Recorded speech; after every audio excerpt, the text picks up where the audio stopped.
بسم الله الرحمن الرحيم. اللهم صل على سيدنا ومولانا محمد أفضل صلواتك بعدد معلوماتك وبارك وسلم وصل عليه.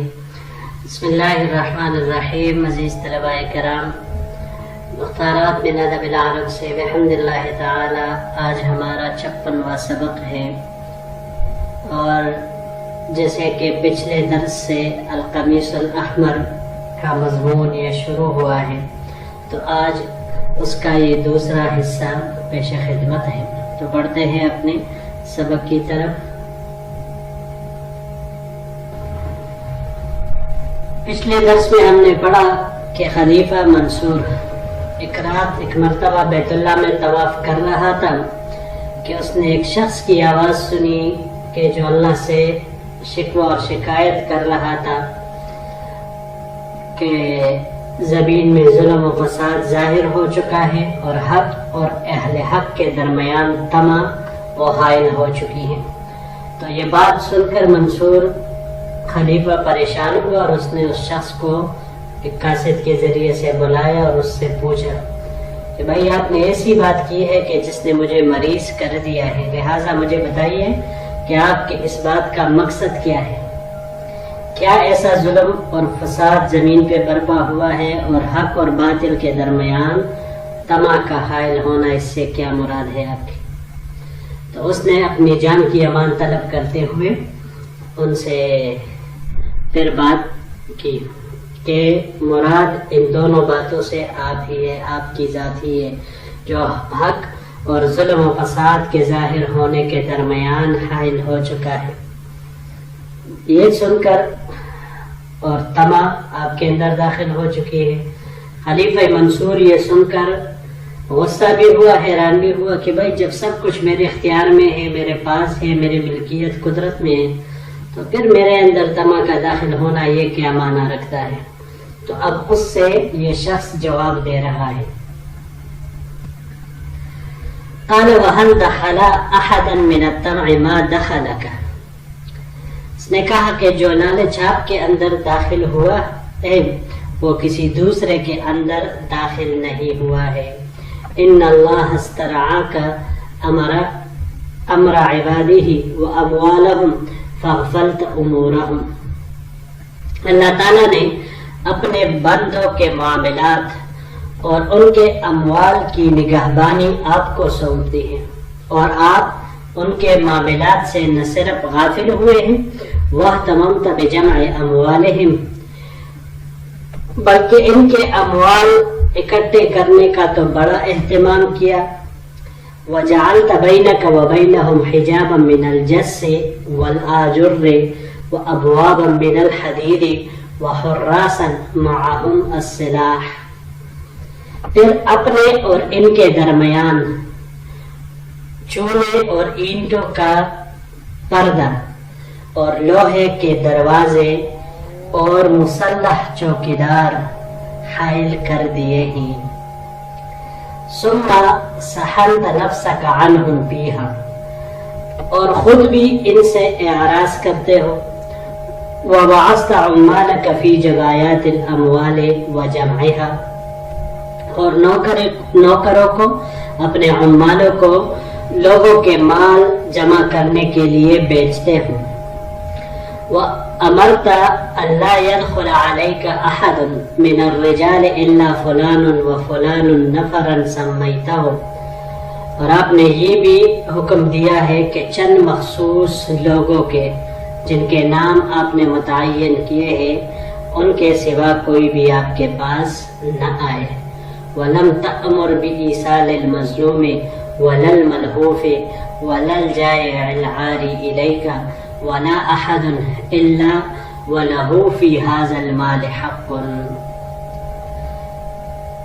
کسی مظلوم، پریشان حال، بھوکے اور ننگے آدمی کو آپ تک پہنچنے کی اجازت نہیں ہے، حالانکہ اس مال میں تو اس کا بھی حق ہے. یعنی جتنے بھی یہ مظلوم ہیں یا پریشان ہے یا بھوکے ننگے ہیں جن کے پاس نہ کھانے کو کچھ ہے نہ پہننے کو کچھ ہے، تو یہ جیسے لوگ اب تک پہنچ نہیں سکتے، حالانکہ یہ اموال جو آپ جمع کر رہے ہو، ان اموال میں ان لوگوں کا پورا پورا حق اور حصہ ہے۔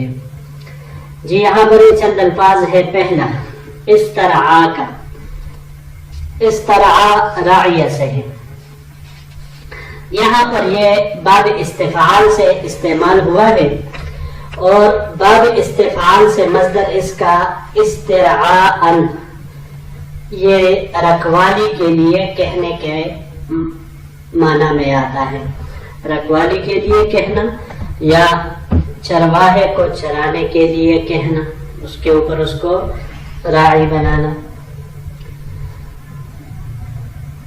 اس کے علاوہ یہ باب فتحہ سے راعین مصدر اس کا آتا ہے گھاس چرنے کے معنی میں، اور اگر اس کو ہم باب افعال سے لیں ارعاءن، تو ارعاءن کا معنی ویسے تو چرانا آتا ہے، لیکن جب ارعاءن کے صلہ میں علا آ جائے تو پھر اس کا معنی ہوتا ہے مہربانی کرنا، شفقت کرنا، لطف و کرم کرنا، اس معنی میں یہ پھر استعمال ہوتا ہے۔ اور اگر باب مفاعلہ سے اس کو لیا جائے تو پھر اس کا معنی یہ مصدر اس کا آئے گا مراعاتن، مراعاتن حفاظت کرنے کے معنی میں یہ آتا ہے۔ اگلا لفظ الجس، جس یہ چونے کو کہا جاتا ہے، چونا جو سفید سا ہوتا ہے، دیوار وغیرہ کو دیا جاتا ہے چونا، اسے کہا جاتا ہے جسس، جس یجس جسسا۔ باب تفعیل سے یہ یہاں پر استعمال ہوا ہے تجسیسا، آنکھیں کھولنے کے معنی میں یہ آتا ہے، اور باب افتعال سے اجتصاصا، قریب قریب اکٹھا ہونے کے معنی میں یہ آتا ہے۔ اگلا لفظ والآجر، آجر یہ اینٹوں کو کہا جاتا ہے، اینٹ خشت جسے کہا جاتا ہے فارسی میں، اردو میں بھی کہتے ہیں بعض اینٹ، لیکن عام طور پر یہ کہا جاتا ہے۔ جی وحراسا، حراس یہ جمع ہے حارس کی، چوکیدار، محافظ، نگران اس کو کہا جاتا ہے۔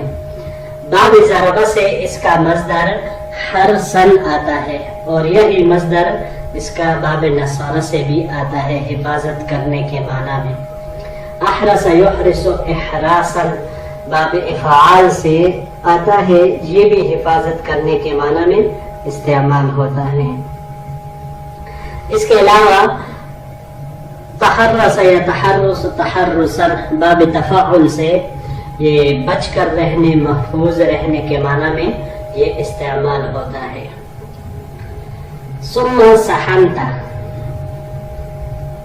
سحنتا سحن سے ہے، سحنا یسحن صحنا باب فتح سے استعمال ہوا ہے، یہاں پر توڑنے کے معنی میں آتا ہے، اور جب یہ باب مفاعلہ سے استعمال ہو تو پھر اس کا مصدر مصاحنتن آتا ہے، ملاقات کرنے کے معنی میں۔ اگلا لفظ جبایات، جبایات یہ جمع ہے، مفرد اس کی جبایتن آتی ہے۔ باب ضربہ سے جب اس کا مصدر جبایتن آ جائے تو جمع کرنے کے معنی میں یہ آتا ہے، اور اگر باب نصرہ سے اس کو لے تو باب نصرہ سے پھر اس کا مصدر جبن، یہی جمع کرنے کے معنی میں آئے گا۔ اس کے علاوہ اگر اس کو باب افتعال سے لیا جائے، افتعال سے اجتباءً پسند کرنے کے معنی میں یہ آئے گا، اور باب تفعیل سے لینے کی صورت میں تجبیتاً، تجبیتاً یہ سجدے کے وقت ہاتھوں کو زمین پر رکھنا یا ہاتھوں کو گھٹنوں کے اوپر رکھنا، اس معنی میں یہ آتا ہے۔ اگلا لفظ ہے ملحوف، الملحوف لہوہ باب سمع سے لحفن مصدر اس کا آتا ہے غمگین ہونے کے معنی میں، اور اگر اس کو ہم باب افعال سے لیں تو باب افعال سے الحافن مصدر اس کا آئے گا حریص ہونے کے معنی میں یہ بھی، یا نہایت خواہش مند ہونے کے معنی میں پھر یہ آتا ہے۔ اس کے علاوہ اگر اس کو ہم باب افتعال سے لیں تو باب افتعال سے لینے کی صورت میں التحابن بڑکنے کے معنی میں پھر یہ آتا ہے۔ الجائع، جائع اس کی جمع جیاع یا جوعن آتی ہے، بھوکا اس کو کہا جاتا ہے۔ باب نصر سے جوعن بھوکا ہونا آتا ہے، لیکن جب اس کے صلہ میں الا آ جائے تو پھر اس کا معنی ہوتا ہے مشتاق ہونا، کسی چیز کے بارے میں شوق رکھنا، مشتاق ہونا۔ باب تفعیل سے تجویعاً بھوکا رکھنا کے معنی میں آتا ہے خوراک اس کا بند کرنا اس معنی میں، اور باب استفعال سے اگر لے استجاعتاً تو استجاعتاً یہ کہتے ہیں اس صورت میں کہ جب بندہ کسی چیز کو کھائے اور سیر نہ ہو، یعنی بالکل پیٹ نہ بھرے یا اس کے ساتھ سیری حاصل نہ ہو تو پھر یہ کہا جاتا ہے۔ جی تو بڑھتے ہیں اپنے سلائڈ کی طرف۔ فلما رآك هؤلاء النفر الذين استخلصتهم لنفسك، بس جب ان لوگوں نے آپ کو دیکھا، الذين وہ لوگ استخلصتهم لنفسك جن کو آپ نے اپنے لیے چنا تھا، وآثرتهم على رعیتك اور اپنی رعایا پر ان کو ترجیح دی تھی، وامرت الا يحجبوا دونك اور آپ نے حکم دیا تھا ان کے بارے میں کہ وہ آپ سے پوشیدہ نہ ہوں۔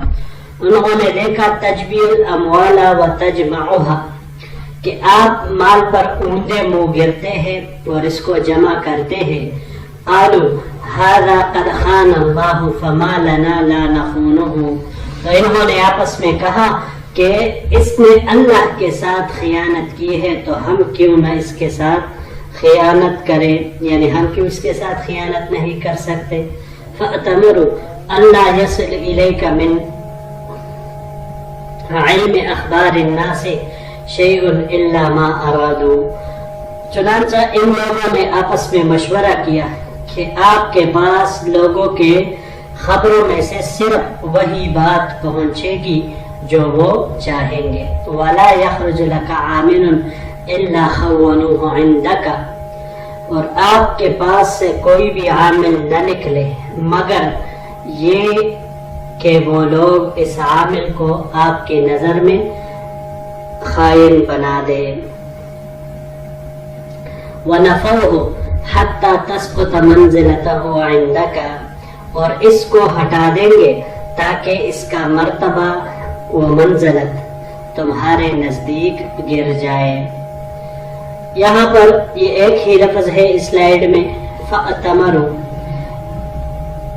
امارہ سے ہے، امارہ یہ باب افتعال سے جب استعمال ہو ایتمارن، تو ایتمارن مصدر جب اس کا آ جائے تو مشورہ کرنے کے معنی میں یہ آتا ہے، اور اسی طرح یہ فرمان برداری کرنے کے معنی میں بھی آتا ہے۔ جی تو یہاں تک ہمارا آج کا سبق تھا۔